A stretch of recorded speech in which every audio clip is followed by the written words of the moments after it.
상담을 하다 보면 학원에 보내지 않고 혼자 학생을 공부하게 했다, 이렇게 이제 말씀을 하시는 분들이 많이 있습니다.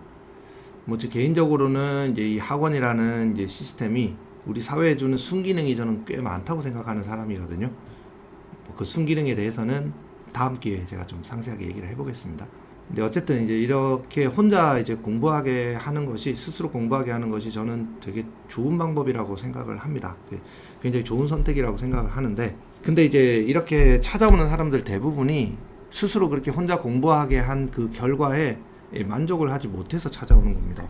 이럴 때는 이제 두 가지 문제가 있어요. 첫 번째는 어떤 문제가 있냐면은, 이 학생이 혼자 공부하게 했다라고 하는 것은 학생이 자기가 할 수 있는 만큼 최선을 다해서 공부를 하고, 그렇게 해서 만들어낸 결과에 대해서는 수용을 하겠다, 이런 마음으로 이제 혼자 공부를 하게 하는 거예요.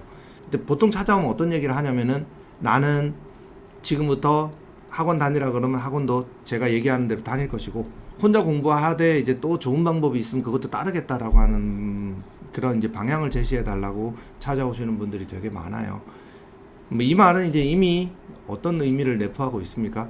이 혼자 공부한 그 결과를 받아들일 수가 없다, 그렇게 했던 선택을 내가 후회를 한다, 이렇게 생각하는 경우라고 볼 수가 있죠.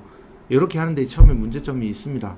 일단 학생이 이제 학원 수업에 치여서 그 살아가는 그 부담을 좀 덜어주고 싶어서 선택을 한 건데, 그 결과를 보니까 후회스럽다, 이렇게 얘기를 하는 거니까 그 선택이 만족스럽지 못했다라고 하는 것을 말하는 거죠. 좀 안타깝죠, 이런 경우를 보면. 두 번째 또 이 문제는 뭐냐면은, 보통 이제 이런 분들이 어떤 얘기를 하냐면은, 혼자 공부했기 때문에 이렇게 나왔어요, 이렇게 말을 합니다. 이게 뭔 뜻이냐면은, 혼자 하게 되면은 좋지 않은 결과가 나오는 게 일정 부분 당연하다, 이렇게 받아들이고 있는데, 물론 그렇게 혼자 공부해서 나온 결과를 좀 이제 겸허하게 수용하는 그 자세는 전 좋다고 보지만, 어쨌든 그것도 좀 의문이 들죠. 저를 이렇게 찾아와서 상담까지 한다라고 하는 것은 기본적으로 그걸 받아들이지 못하겠다라고 하는 뜻이기 때문에, 어쨌든 이제 그렇게 혼자 공부를 해도 제가 봤을 때는 얼마든지 좋은 결과를 낼 수가 있거든요. 실제로 혼자 공부할 때 별로 만족스럽지 못한 결과가 나오는 게 그렇게 당연한 건 아닙니다. 그렇게 받아들일 필요는 없죠. 일단 이제 제가 생각하는 것은, 모든 과목을 이제 학원을 통해서 이제 공부를 한다든지, 아니면 학원을 아예 이제 안 보낸다든지, 이런 것들에 대해서 극단적으로 생각할 필요는 없어요. 보통 보면은 필요한 학원 수업만 수강을 하고, 내가 이제 혼자 스스로 잘할 수 있는 것들은 시간 부담을 줄여줘야 되니까 이제 혼자 공부하게 한다는 방식으로 그렇게 적절하게 이제 조합을 하면은 좋은 결과를 얻을 수가 있는데, 이미 또 그렇게 이제 선택을 하시는 분들이 대단히 많죠.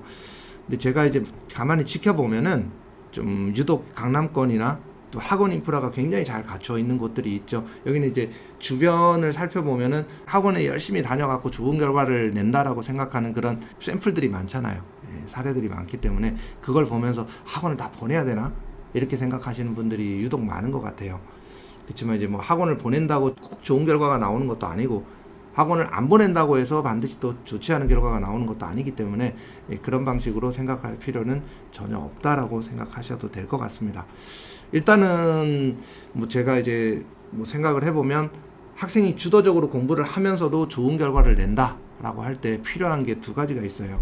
그 첫 번째가, 일단 형식적으로는 안정적인 이제 학업 생활의 루틴이 만들어져야 돼요.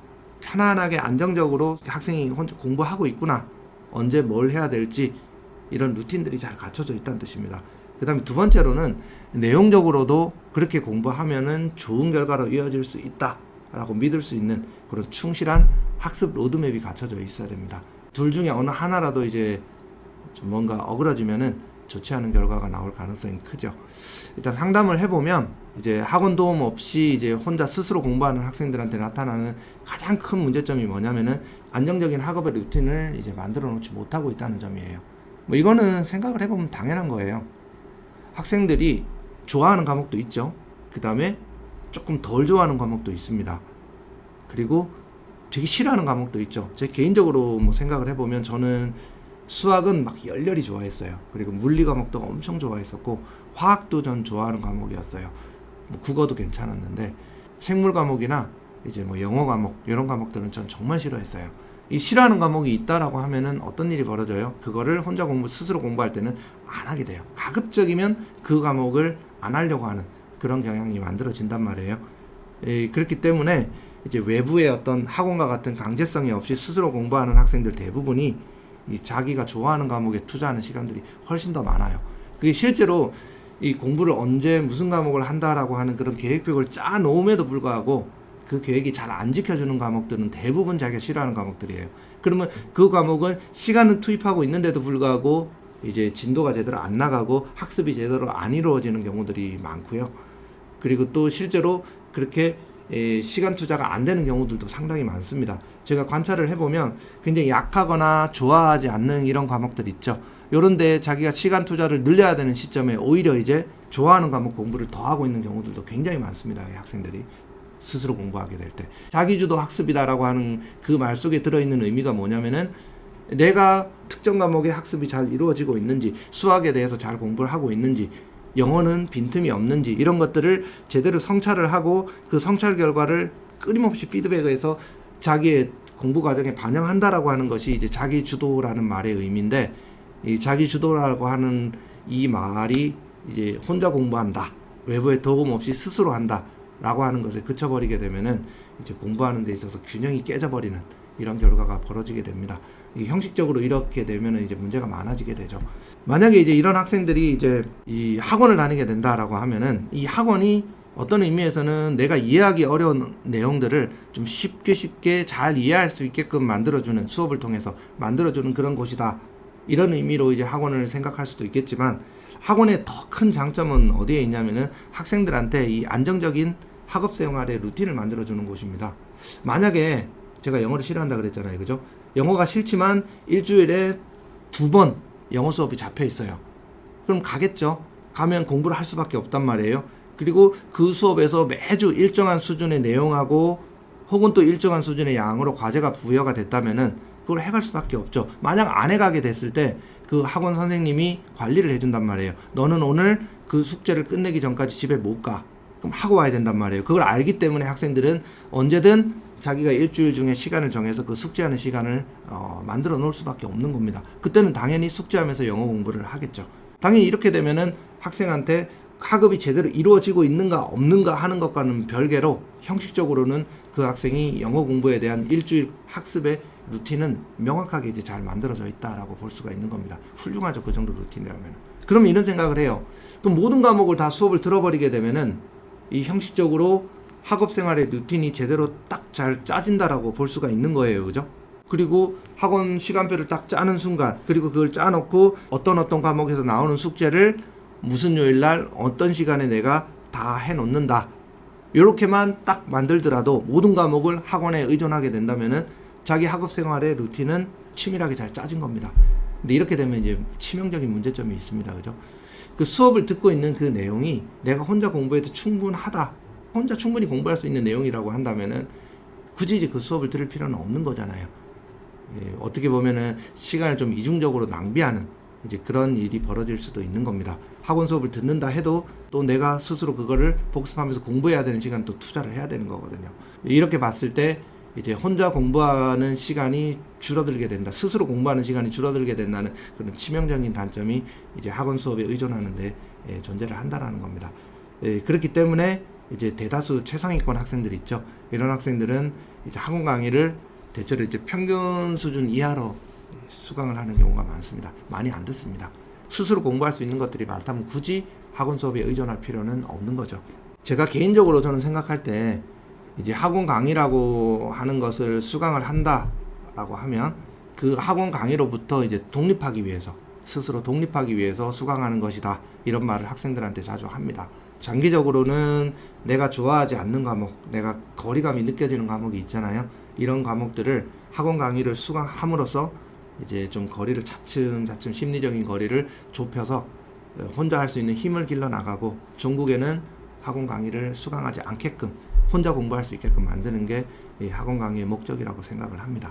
자, 그 다음에 이제 또 학원에 의존하지 않고 스스로 공부하는 학생들이 또 좋은 결과를 얻지 못하는 또 두 번째 이유가 있습니다. 그게 뭐냐면은 아까 얘기했듯이 충실하게 이제 학습 로드맵을 짜지 못하고 있다라는 데 있는 거예요. 이런 학생을 많이 만나거든요. 내가 수학을 진짜 좋아해서 엄청 최선을 다해서 열심히 했는데도 학교 시험을 보면은 진짜 잘하면 2등급, 보통은 3등급을 받는 경우가 대부분입니다. 1등급은 절대 안 될 것 같아요. 이런 얘기를 하는 학생들이 되게 많습니다. 그럼 분명히 이제 그거는 자기가 공부하는데 문제점이 있다는 뜻이에요. 수학을 좋아하고 최선을 다해서 공부를 하는데도 1등급이 안 나온다? 문제가 있죠, 그거는. 물론 이제 자기를 둘러싸고 있는 그런 인적 환경, 그러니까 같이 공부하는 학교 학생들이 너무 수학을 잘해갖고 내가 그걸 따라갈 수가 없다. 이런 경우가 있겠죠. 근데 뭐 학교 시험이라고 하는 게 수학 실력이 무한정으로 이제 향상이 돼야 좋은 점수를 받을 수 있게끔 하는 그런 방식으로 출제를 하는 학교는 굉장히 소수란 말이에요. 그럼에도 불구하고 이제 이렇게 난 절대 1등급은 안 나올 것 같아요. 아무리 최선을 다해도. 이렇게 생각을 한다면 문제가 있는 겁니다. 이런 학생들이 보통 이제 학원을 선택해서 또 수업을 들어보거든요. 그러면 이제 1등급을 받느냐? 대체로 그렇지 못하는 경우들이 많아요. 그건 분명히 이제 이 학생들이 공부하는 데 있어서 로드맵이 제대로 안 갖춰져 있다라는 의미라고 봐야 되는 겁니다. 그럼 어떤 로드맵을 어떻게 짜야 되냐? 이거는 과목별로 다르긴 하겠지만 수학을 예를 들어서 한번 얘기를 해볼게요. 왜 그런 얘기를 수학을 통해서 하냐면은 수학은 보통 이제 이렇게 공부해야 됩니다 라고 하는 것이 비교적 명확하게 일반에 잘 알려져 있단 말이에요. 보통 수학 공부할 때는 어떤 과정으로 해요? 처음에 개념 공부하고 심화, 개념 심화 요 단계로 두 단계로 공부합니다. 이렇게 얘기하는 사람들도 있고요. 좀 더 세부적으로 보면은 개념을 공부하고 그 다음에 유형을 공부하고 그 다음에 심화 단계로 나아가고 그 다음에 실전적인 연습을 합니다. 훈련을 합니다. 이렇게 이제 세부적으로 얘기하는 경우들도 많이 있습니다. 그럼 이제 그 방법을 어떻게 쓸지 한번 생각을 해보자고요. 만약 학원 강의를 듣는다고 하면은 뭐 요 단계별로 개념, 심화, 뭐 유형, 실전 요 단계별로 강사들이 교재를 적절하게 만들어서 배부를 할 거기 때문에 좀 수동적이기는 해도 그 학원 강의에서 제공하는 것들만 충실히 공부해 나가면 될 거예요. 근데 혼자 한다고 하면은 분명히 내가 어디서부터 어디까지 공부할지 그리고 교재의 종류하고 수준은 어떻게 정해 나가야 될지 이 부분을 분명히 생각을 하고 로드맵을 짜야 될 거예요. 일단 기본적으로 시험 수준이 별로 높지 않은 학교라고 한번 생각을 해볼게요. 웬만한 시중 교재에 나와 있는 것들 공부를 충실하게 개념적인 수준까지 혹은 또 유형을 제대로 익히고 나면은 충분히 학교 시험 문제를 잘 풀어낼 수가 있다. 이런 수준의 이제 학교에 다닌다라고 한번 해보세요. 그러면은 처음 공부할 때 개념 교재 한 권 선택해서 하면 되겠죠. 뭐 한 정석이나 그죠. 정석도 실력 정석 갈 필요 없을 것이고 기본 정석 공부하거나 아니면 개념 원리 공부하고 그 다음에 개념서로 뭐 내신 고쟁이나 뭐 마풀 시너지 뭐 일품이나 아니면 센 수학도 있죠.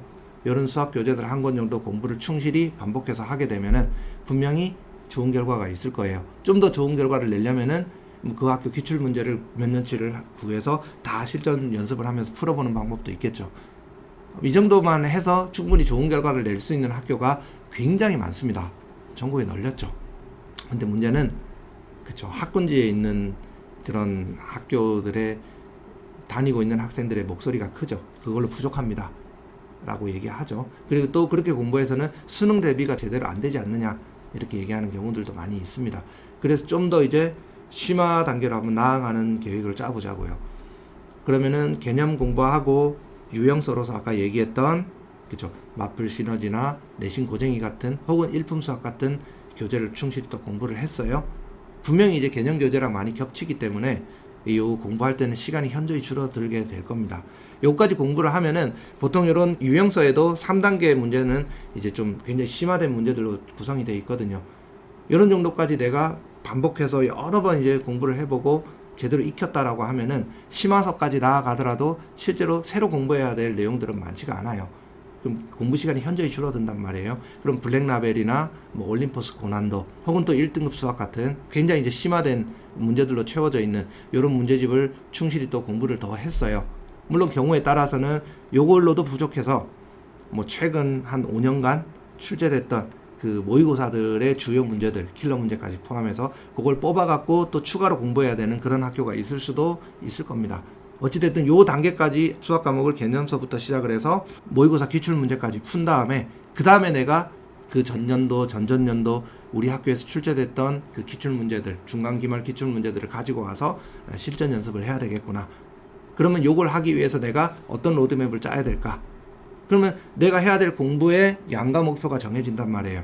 이걸 충실히 따라가면서 스스로 공부를 한다? 그럼 이게 제대로 공부만 돼 있다라고 하면은 아마도 충분히 학교에서 1등급 이상으로 좋은 결과를 낼 수가 있을 겁니다. 근데 이렇게 계획이 짜진다 하더라도 혼자 공부하는 것이 부담스럽다라고 하면은 학원 강의에 의존하는 게 나아요. 근데 학원 강의에 의존하지 않고 그냥 시간을 좀 줄여주겠다, 혹은 또 부담을 줄여주겠다라고 한다면은 멘토를 구하면 되죠. 과외 선생님이죠. 그래서 과외 선생님하고 같이 본인이 만들어놨던 그 로드맵대로 공부를 해나가는 방법도 있을 겁니다. 제가 또 하나 이제 얘기를 하는 게 뭐냐면은, 학생 스스로 공부를 하도록 선택을 했다라고 하면은 공부를 학원 다니는 학생들에 비해서는 좀 덜 할 수밖에 없다, 이렇게 생각하는 분들이 너무 많아요.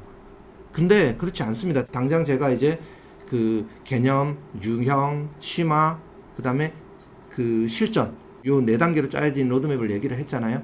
요렇게만 계획을 놓고 보면은 분명히 이거 공부하는 시간이 만만치 않게 필요하다라는 생각을 할 수밖에 없단 말이에요. 혼자 공부를 하더라도 좀 공부를 덜해서 부담을 줄이고 뭐 결과가 어떻게 나오든 내가 겸허히 그걸 받아들이겠다, 이렇게 생각하면 문제 없어요. 근데 혼자 공부를 하더라도 정말 학원에 다니는 것만큼 혹은 또 그 이상으로 공부를 해서 좋은 결과를 낼 수도 있단 말이에요. 그렇기 때문에 학생 스스로 공부하게 한다고 해서 공부를 좀 덜 할 수밖에 없다라고 하는 생각은 줄이는 게 낫습니다. 이게 이제 왜 이렇게 오해가 쌓이냐면은, 혼자 공부하게 되면은 학원을 수강하는 그만큼의 시간이 세이브가 된단 말이에요. 그 시간에 다른 일을 내가 할 수가 있다라고 생각을 하기 때문에 공부를 덜 한다라고 생각할지도 모르겠지만, 내가 공부 시간을 줄여서 그 시간을 또 더 공부를 혼자 할 수도 있는 거예요. 아니면 그 시간에 좀 더 의미 있는 다른 일을 할 수가 있는 거죠. 그러니까 학원을 안 다닌다고 해서 공부하는 시간이 줄어든다라고 하는 그런 생각은 안 하는 게 맞습니다. 그리고 또 한 가지는 뭐냐면, 제가 아까 얘기했던 그 수학 공부법과 관련된 영상을 월간 정성민이라고 하는 제 유튜브 채널에 찍어서 올렸거든요. 그랬더니 이제 되게 친한 수학 선생님이 저한테 뭐라고 얘기했냐면, 뭐 그거 별것도 아닌 정보를 그렇게 영상씩이나 찍어서 올리냐라고 타박을 줬어요. 근데 그 영상 지금도 막 아우 좋은 정보 감사하다고 막 댓글이 엄청나게 많이 달리거든요. 뭐 그 정도의 정보도 제대로 알고 있지 못한 사람들이 굉장히 많은 거예요. 보통 이제 그 학원 수강을 결정을 하게 되면은 어떤 선생님이 수업이 어떻게 진행이 되는지, 그러니까 강의 정보를 구하기 위해서 엄청나게 많은 학원 설명회에 참석을 해서 정보 수집을 하거든요. 강의 스타일이 어떤지, 교재는 뭘 쓰는지, 학생 관리는 어떻게 해주는지, 이런 정보들을 선생님들마다 막 수집하기 위해서 학원 설명회에 참석을 한단 말이에요. 그런 시간 투자를 학생 스스로 공부하게 선택을 한 학부모님이라고 한다면은, 각 과목의 공부를 어떤 로드맵을 가지고 공부를 해 나가야 되는지, 그 과목별로 공부법에 대한 그런 정보를 수집하는데 충분히 써야 됩니다. 이렇게 충분히 공부법에 대해서 정보 수집을 한 다음에 적절하고 충실하고 충분한 로드맵을 짤 때 학습 결과도 훨씬 더 좋게 나올 가능성이 크죠. 그 공부법에 대해서 혹은 또 학습 로드맵에 대해서 공부를 많이 한 만큼 더 좋은 길이 보이기 마련이라고 저는 생각을 합니다.